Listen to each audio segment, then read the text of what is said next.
When the teams finally put together their reactor, it worked the first time, which surprised even Jax. Fusion reactors usually need a lot of changes and calibrations, but this one worked well, with parts fitting together almost perfectly. Dr. Chen did the test and found something very interesting. She said, "The reactor is working 15% better than it should. The handmade parts have fewer stress points, better energy transfer, and more consistent tolerances. It's like the difference between mass produced and custom made." The students were amazed by what they had made. They had built something that worked better than what the factory said it would, using methods that most of them thought were old fashioned just a few months ago. A student asked, "How is this possible? How does making things by hand get better results than making things with precise machines?" "Because you were paying attention," Jack said. "When you forge something by hand, you can tell when it's right. You can hear when the metal is at the right temperature. You can see the grain structure developing. Automated systems follow programs, but you were responding to what the material needed in real time. That's the difference." The news about the reactor's success spread quickly throughout the institute and beyond. Other teachers began to ask Jax about how he did things. Researchers wanted to find out why parts made by hand worked better.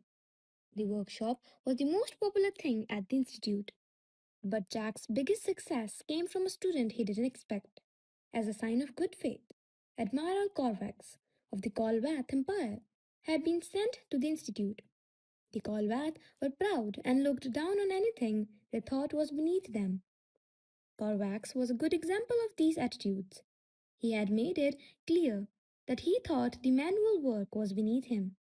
For weeks, Corvax had only done the bare minimum, and it showed in every weld he did with great reluctance. Then there was the day when they worked with a rare alloy that was like Architect 7, the material from the Star Shaper. Corax was having a lot of trouble. The alloy wouldn't cooperate and broke every time he tried to shape it. He was getting more and more angry, but his pride kept him from asking for help. Jax came up quietly. "Want to know the secret?" "I don't need tricks," Corvax said angrily. "I need materials that act sensibly."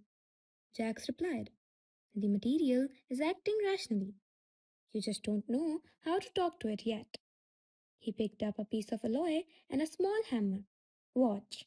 He hit the material and listened to the sound. "Do you hear that? It's sharp and brittle. The crystal structure is too stiff.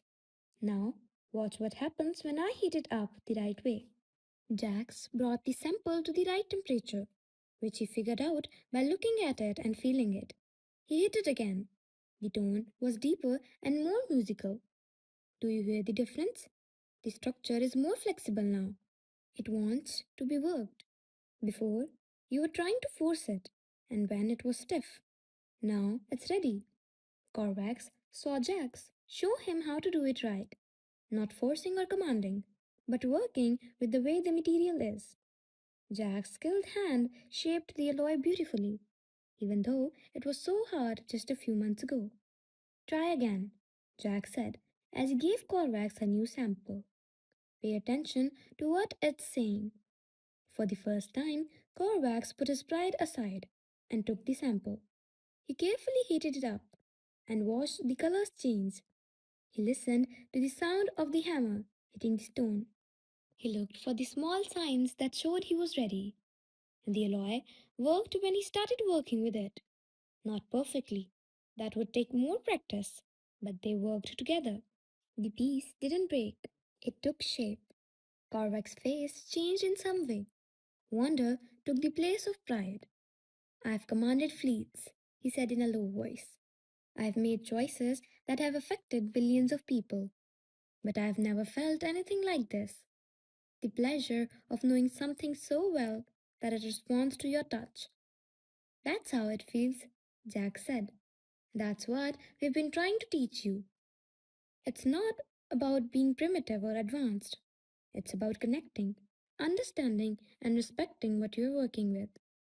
Korvax changed as a student from that day on. He stopped being arrogant and became truly curious and humble.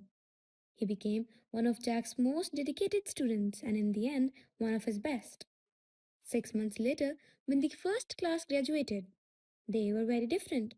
They still knew a lot about theory and had a lot of respect for advanced technology, but they had learned something new: how to understand materials in a natural way, how to work with their hands, and how to respect the basic principles that all technology is built on. They took that knowledge back to their home worlds, where they taught others, spreading the idea of combining practical knowledge with theoretical knowledge throughout the galaxy. Ambassador Zerine was there for the graduation ceremony. Later, she found Jax in his workshop cleaning up. "You've done it again," she said. "Did what?" "Changed the galaxy," Zerine said. "These students will teach thousands more. They'll spread your methods to every corner of known space. The practical revolution you started is no longer just a movement. It's becoming the basis for a new way of thinking about technology and creation." Jax didn't seem to like the praise. "I just taught them what I know. It's the same things my mentors taught me when I was on Earth." "Yes," Zidane said, "but your mentors learned from their mentors, who learned from theirs, going back thousands of years.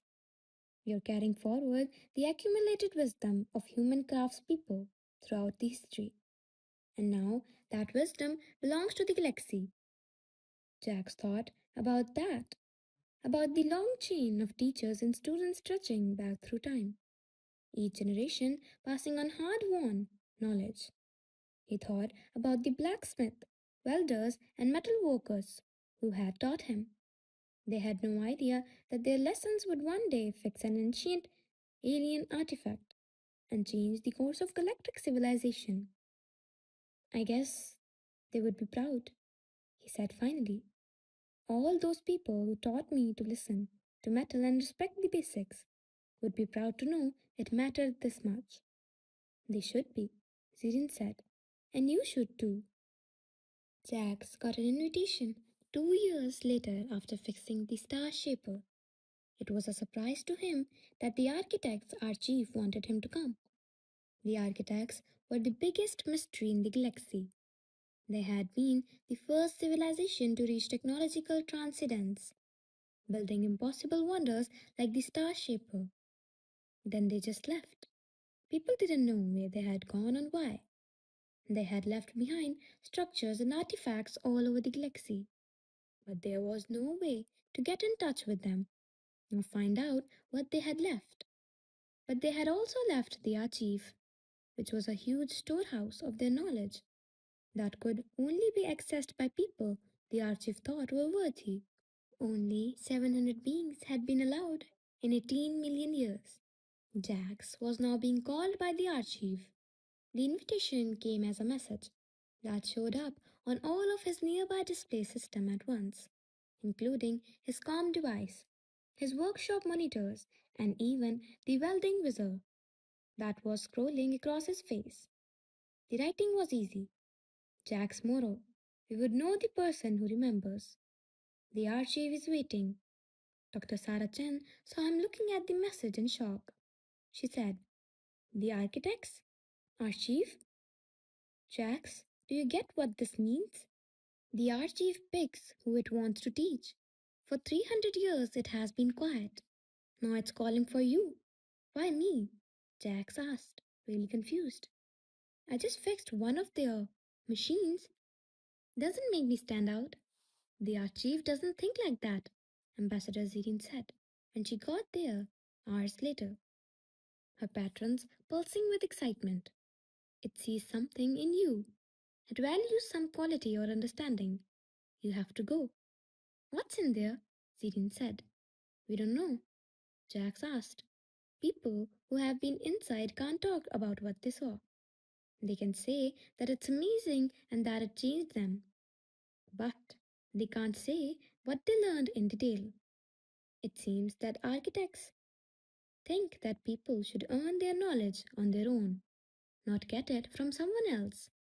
So Jax was on a ship going to Sector 12, which was where the Archive's entrance was in a part of space that looked empty. The trip took 3 weeks, and Jax was still nervous the whole time. What did super intelligent beings from the past want with a welder from Earth? The entrance to the Archive looked like a shimmer in space, but you could only see it from certain angles. The shimmer turned into a portal as his ship got closer. It was a perfect circle, a flight that seemed to go nowhere and everywhere at the same time. This is as far as I can take you, the pilot said. The Archive will take you from here. Jax took a deep breath and turned on his spacesuit. The portal grew to cover him as soon as he walked through the airlock. The world changed, and he was in a workshop. What? A workshop? Though it went on in every direction Jax could see, and it was full of tools, from stone hammers to things he couldn't even begin to guess what they were. The walls, floor, and ceiling, if they were there at all, were covered in patterns that moved and looked like the surface of the star shaper. Welcome, Jax Morrow. The voice came from all over and from nowhere. It didn't sound like sound. It felt more like understanding that was directly translated into his mind. I'm here, Jack said, feeling a little silly. You wanted to see me? You wanted to meet you, the one who understood. What do you mean? That creation isn't about being complicated, but about making connection. That kind of understanding doesn't come from distance. It comes from closeness. That the best technology is not the newest, but the one that works best. Jax looked around the workshop that couldn't be done. You're the architects? We are what is left. The teaching protocols they left behind. The architects themselves no longer need to be alive, but they left us to show others how to follow in their footsteps. Next to Jack's was a workbench with a piece of metal on it that he knew right away was Architect 7, the alloy from the Star Shaper. There were simple tools next to it, like a hammer, a torch, and measuring tools. Shape this, the voice said. Show us what you know. Jax picked up the metal and felt its weight, temperature, and potential. He slowly heated it up and watched as the color changed and listened to the soft sounds it made as the shape changed. He carefully shaped it into a spiral that felt right, like the patterns of energy flow he had seen in the architect technology. While he worked, the archive said, the architects started out like you, as craft people. They work with their hands and learn the language of materials. They moved forward, like all civilizations do, making technology that seemed like magic to people who lived before them, but they never forgot the basics. Is that why it was easy to fix the Starshipper? Exactly, Jack said, still working the metal. Anyone who knows the basic principles can keep and fix advanced technology that is built on those principles. When technology is built only on complexity, it becomes fragile and needs specialized knowledge that can be lost. Jax was now finishing the last curves of his piece and feeling it come together. So they made things that would last, not just in terms of how they looked, but also in terms of how they worked? Yes, things that anyone with basic knowledge could understand and take care of. Your kind is rediscovering this wisdom. This is why we called you. The piece was done. Jax put down his tools and looked at what he had done. The spiral wasn't perfect by any standard. There were tools, marks, and small bumps in the curves, but it felt right. It had that quality he had learned to look for in well made things, a sense of rightness that went beyond accuracy. The archive was quiet for a moment, then said, you did this on purpose. Yes, Jack said. Perfect symmetry would be dead. The small differences add depth and make the piece interesting. There are flaws that were planned, and chosen on purpose. That's what turns it into art, instead of just making things. The voice said, "You understand," with what might have been satisfaction. The architects found this out late in their development. They had made machines and buildings that were perfect, but they didn't have any life or soul. They started adding what they called organic variation, which was controlled imperfection. That made their creations sound like living things. Jack suddenly got something that made him laugh. The Star Shaper, the crack that made it break. Wasn't that a flaw in how they were built? That was on purpose. They knew the material would wear out eventually, and that someone would have to fix it. It was a test, the archive said. A test and a teaching moment. They wanted to make sure that whoever took care of their works would know the basics and not just how to fix things. It was on purpose that the Star Shaper was weak. "That's why all your fancy tests couldn't find the problem," Jack said. "It wasn't in the quantum architecture or the energy system.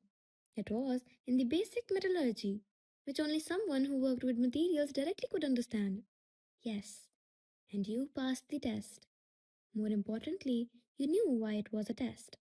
We want to share this understanding with you." Jax worked on dozens of projects over the next hours or days. He lost track of time in the archive.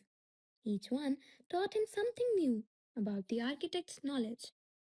They showed him buildings that had been around for millions of years because they were made with materials that aged well and gained character instead of falling apart. They showed off tools that changed to fit the needs of their users and got better with use instead of breaking down. They explained the principles behind technology that seemed magical but was really based on a deep understanding of how natural forces work. The biggest shock came when the archive showed Jacques the architect's last work, a blueprint for civilization itself. The archive said they learned that the most important technology isn't tools or machines. It's the way that knowledge is kept and shared. They made us not to give answers, but to help other beings find their own answers. To teach not what to think, but how to think. That's why you're so picky, Jax realized. You're not looking for the smartest being or the most advanced civilization. You want to find people who know how to learn. That's right. You know because you're a teacher now, even though you don't want to be called that. You know that you can't give someone true knowledge. They have to find it on their own with help. The archive showed Jack's visions of what could happen in future of the galaxy, not what would happen. He saw that civilizations were combining practical knowledge with theoretical knowledge to make technologies that were both cutting edge and easy to keep up with. He saw workshops on 1,000 worlds where people learned to use their hands before they learned to use their minds to move things around. He saw the synthesis he had helped start to grow and change in ways he could never have imagined. "This is our gift to you," the archive said. "Not answers, but a vision, knowing what you've helped start and what it might turn into. You got to decide what to do with this knowledge." "What should I do?" Jax asked. "What you've always done. Make, teach, build and inspire. You don't need to make big plans or think strategically. You just have to keep being what you are. A link between old knowledge and new knowledge, between hands and minds, and between theory and practice." The archive started to fade, or maybe Jax was being sent back to normal space. He heard the voice one last time as the world around him changed. "Thank you, Jax Morrow, for reminding the galaxy of things it had forgotten. The architects would have liked you." He got back into his ship, and the portal closed behind him. The clock said he had been gone for 4 hours, but it felt like days. His hands were tired, which showed that the work he had done was real and not just in his head. But his mind was full of new ideas, connections, and possibilities. The archive didn't give him specific facts, it gave him understanding. understanding of how knowledge worked, and it should be shared, and how civilizations could grow without losing their roots. As soon as Jax got back to Luna and the Institute, Dr. Chen knew something was different. What happened in there? She asked. Jax had a hard time explaining. It wasn't just a rule that you couldn't share details with others. It was a part of experience in some way. He couldn't go into detail, even if he wanted to, but he could share what he knew.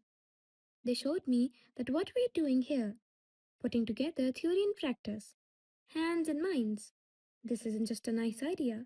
It's a basic part of how technological societies should grow. It took the architects millions of years to learn it. We're learning it now, before we make mistakes that could trap us in the technology that is weak and hard to understand. He looked at Sarah, the institute around them, and the students working in workshops that were visible through the windows. We need to make this bigger. There are hundreds of institutes, not just one. Not just the best students, but everyone. Every engineer, scientist, and creator needs to know both theory and practice, as well as how to use their hand. Sarah said. That's a huge job. Yeah, Jax agreed. But we've already begun. The practical revolution is spreading by itself. We just need to steer it and make sure it doesn't get too rigid or lose sight of the goal, which is a galaxy where technology helps people instead of making things harder, where anyone can understand, fix, and make better the tools they use, where progress doesn't make things more complicated but making them more appropriate, where the knowledge of old craftspeople and the knowledge of modern science come together to make something bigger, better than either one alone. Jack smiled. The architects took millions of years to figure this out. They left us a way to get there quickly. We'd be stupid not to take it. 5 years after fixing the Star Shaper, Jack's Moro stood in his workshop on Luna and thought about all the things that had changed and all the things that had stayed the same. He was still working as a welder, still made things better, still felt good about fixing broken things. That core part of him had not changed and never would. But the world around him had changed in ways he could never have imagined. The Institute for Integrated Engineering had grown to have 17 campuses on 12 different worlds. Each one had both practical workshops and advanced labs, where thousands of students learned how to combine their hands and mind. But they were only the start. Schools all over the galaxy were changing to include hands on learning in their lessons. They remembered that doing things was just as important as thinking about them. The galactic technical standards had been changed to say that all engineers and scientists must have hands on experience. People were designing new buildings with the idea that they would be easy to fix and understand for future generations. The weak complexity of over advancement was giving way to strong simplicity based on a deep understanding. But the changes weren't just in engineering and science. Artists from all over the galaxy were rediscovering old crafts and realizing that working with real material gave them results that digital art couldn't match. Philosophers were writing about the epistemology of touch, which is the idea that touching things gave you a kind of knowledge that thinking alone couldn't give you. Jax had become a cultural icon, but he still didn't like all that attention. People called him the father of the practical revolution, but he didn't like it. He didn't like that name much. I didn't start anything, he would say. I just reminded people of things they already knew about had forgotten. The real success stories were in his old students. Admiral Corvax had come back to the Corvath Empire and set up a training program that made all military engineers work in the shipyards for a while. They had to build ships with their own hands before they could design them. The Colvath fleet used to be known for its beautiful but fragile ships. Now it was known for ships that were both elegant and very reliable. The Thren Collective and Dr. Celix had changed the most. They set up workshops in every Thren colony. so that people could work on their physical skills. The collective's cognitive abilities had actually gotten better from working with materials. The sensory data from hands on work gave them a grounding that pure thought didn't have. 10 engineers were now some of the most sought after people in the galaxy because they combined their intelligence with real world experience. The architect's archive, which was far away, had also changed. It was teaching out more often, not just to rare geniuses, but also to dedicated craftsmen, patient teachers, and anyone who would show the same level of understanding that Jax had. The archive was creating a galaxy wide network of knowledge, all based on a love of the basics. Jax had become a hero on Earth in a way that made him very uncomfortable. The new Detroit Industrial Complex, where he had worked for many years, was now a historic site, and his old office was turned into a museum. Governments wanted him to help them make decisions about education. Companies paid him millions to promote their goods. Universities fought to give him honorary degrees. He had turned down most of it, only taking jobs that would let him teach and work.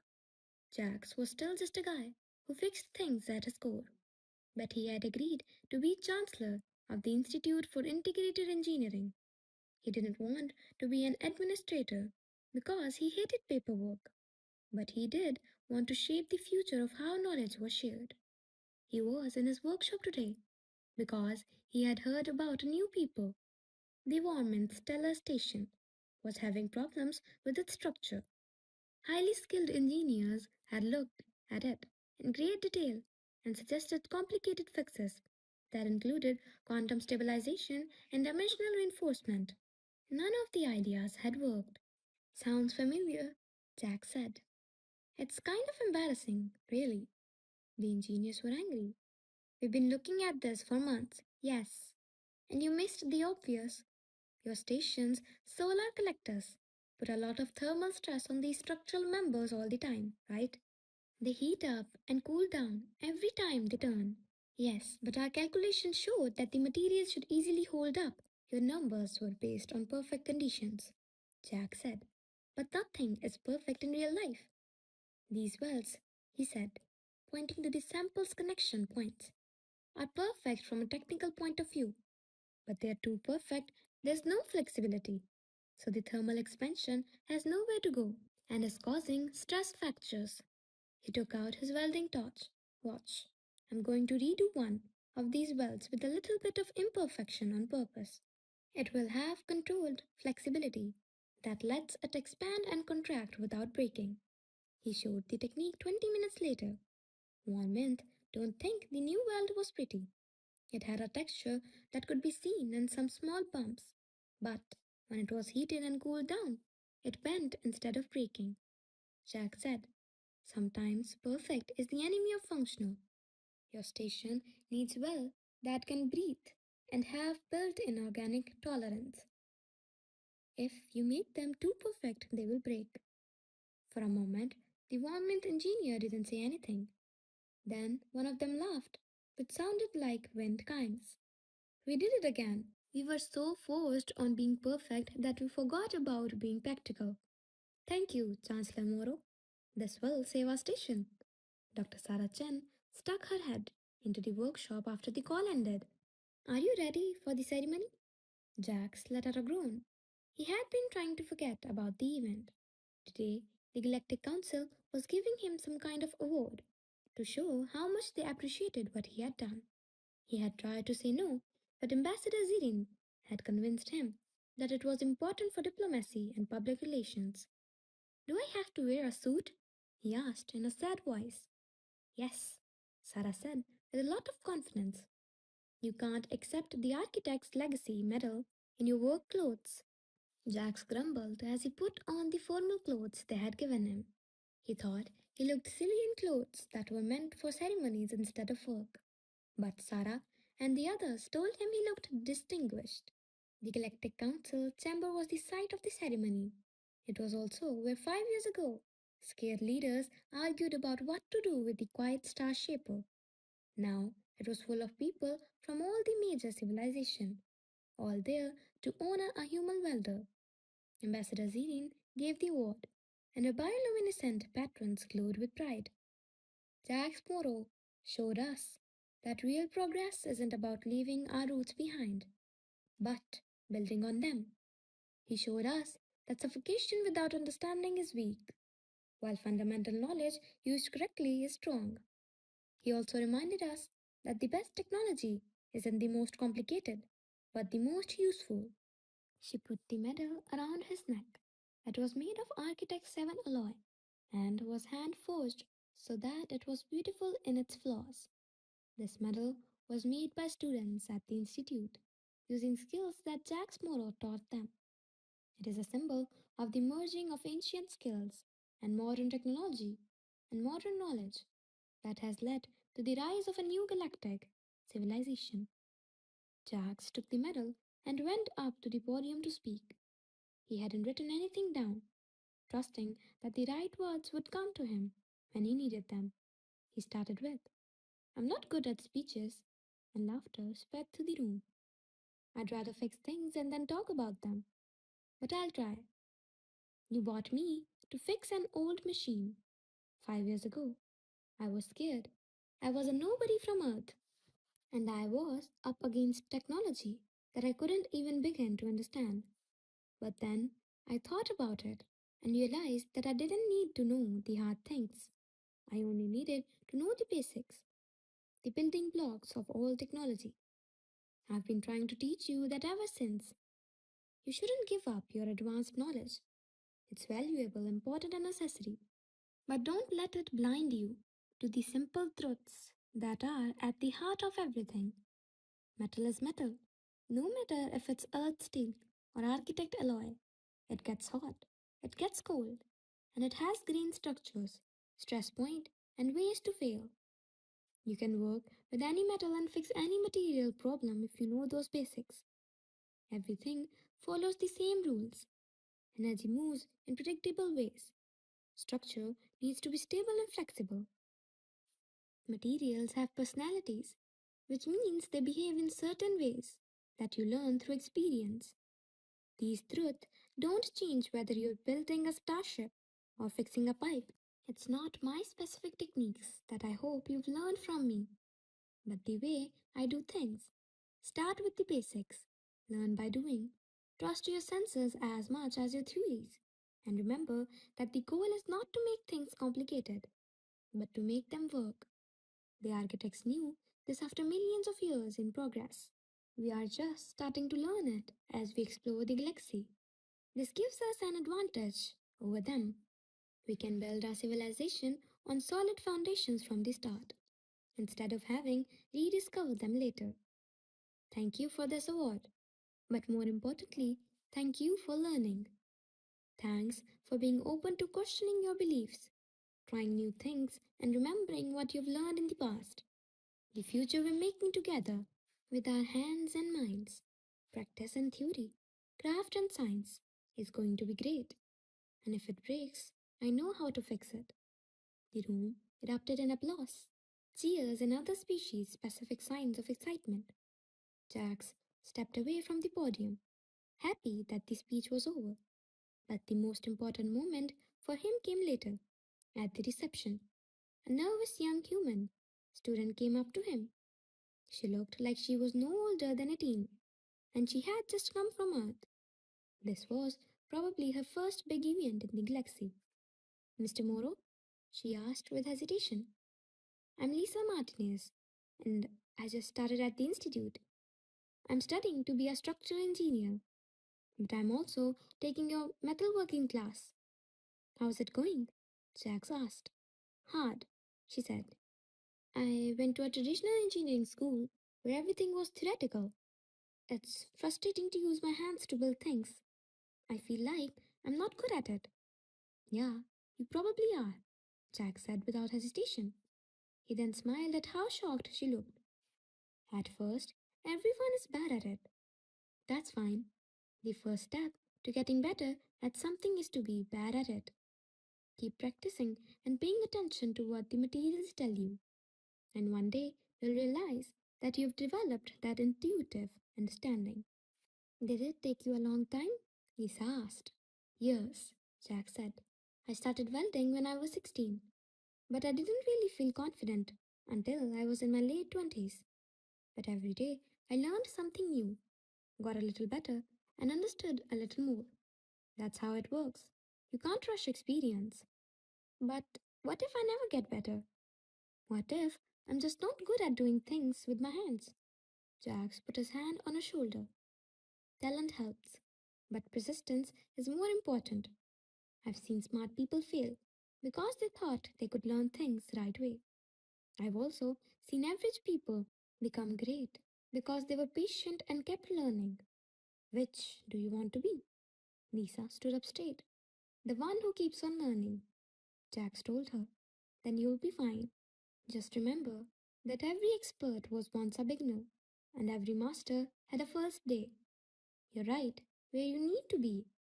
He saw her walk away with more confidence in her step, and he felt very happy. His real legacy wasn't medal, awards, or being remembered in history. It was helping each student find its own way and learn to trust their hands as much as their mind. Later that night, Jack sat at his window in his room on Luna and looked out at Earth. He thought about how far he had come, from fixing pressure vessel and ancient alien artifacts to teaching the galaxy future engineers. It had been a wild ride, but the best part wasn't the big wins or important times. It was the daily work teaching kids, fixing things, working with materials, and putting things back together. That's what he had always done and would always do. His communication device rang. Maria Santos, his old boss from New Detroit, was there. I saw the ceremony on TV, she said, and he picked up. Nice medal. It's very shiny. It's crazy, Jack said, but he was smiling. Maria, I'm just a welder, she corrected. You're the welder. The welder who changed the galaxy. But I have to say, it's strange to see you give speeches in a fancy suit. You look uncomfortable. I don't feel good. Any day, give me a workshop and a welding torch, Maria said. Well, your old way is still waiting for you to come back to Earth, just as you left it. It's a historic site now, but I'm sure we would work out hours for the Chancellor. Jax laughed. Hey, you know what? I might have take you up on that. These lunar workshops are great, but there's something about the old place. Maria said. It's home. Always will be. After the call, Jack sat quietly for a while, thinking about home, his travels and the strange path that had taken him from Earth to the stars and back again. He thought about the Star Shaper, which was still working perfectly in Sector 7. The repaired part looked just like the original. He thought about his students and who were all over the galaxy teaching other people what they had learned. He thought that the future would be built on a mix of practical knowledge and theoretical understanding. It was a good time ahead, worth working toward. But Jax was tired right now. It had been a long day of speeches and ceremonies, and the next day there would be more classes to teach, more problems to solve, and more things that were broken to fix. That was okay. That's what he did. Jack's motto, the welder who saved the galaxy, went to bed with a happy sigh. He would go back to work tomorrow. There was always something that needed to be fixed after all.